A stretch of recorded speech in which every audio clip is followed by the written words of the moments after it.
ஃபைனலா சூர்யாவுடைய கருப்பு மூவியோட ரிலீஸ் டேட்டை அனௌன்ஸ்மெண்ட் பண்ணிட்டாங்க. ஆர்ஜே பாலாஜி டைரக்ஷன்ல சூர்யா த்ரிஷா நடிச்சிட்டு இருக்க படம் தான் கருப்பு. இந்த மூவி பாத்தீங்கன்னா ஒரு ஆக்ஷன் டிராமா பிலிம். ரீசெண்டா ஆர்ஜே பாலாஜி அவர்கள் என்ன ஷேர் பண்ணியிருந்தாருன்னா, இந்த மூவில சூர்யா சார் நடிச்சது கண்டிப்பா எல்லாருக்குமே ரொம்ப பிடிச்சிருக்கும். முத்து, படையப்பா, பாஷா இந்த மாதிரி படத்தை தான் நான் பார்த்து வளர்ந்தேன். அந்த அளவுக்கு தான் நான் இந்த படத்தையுமே டைரக்ட் பண்ணியிருக்கேன். ஸோ கண்டிப்பா இந்த படம் உங்க எல்லாருக்குமே பிடிச்சிருக்கும். ஒரு ஸ்ட்ராங்கான ஓப்பனிங்ல ஃபன் இன்டர்வல் ஃபைட்டோட ஒரு பவர்ஃபுல் கிளைமாக்ஸோட தான் இந்த மூவி இருக்க போகுதுன்னு ஆர்ஜே பாலாஜி அவர்கள் சொல்லியிருக்காரு.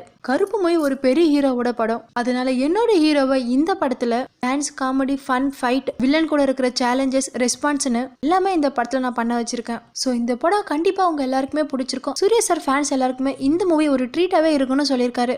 அது மட்டும் இல்லாம இன்னைக்கு கருப்பு மூவிலேருந்து ஒரு பிக் அனௌன்ஸ்மெண்ட் பண்ண போறாங்களாம். மேபி செகண்ட் சிங்கிளா இருக்கும்னு நினைக்கிறேன். கருப்பு மூவி பார்த்தீங்கன்னா May 14 ரிலீஸ் பண்றாங்க. ஸோ யாரெல்லாம் மூவிக்காக வெயிட் பண்ணுறீங்கன்னு கமெண்ட்டில் சொல்லுங்கள். இந்த வீடியோ உங்களுக்கு பிடிச்சிருந்தா மறக்காமல் லைக் அண்ட் சப்ஸ்கிரைப் பண்ணிடுங்க. தேங்க்யூ.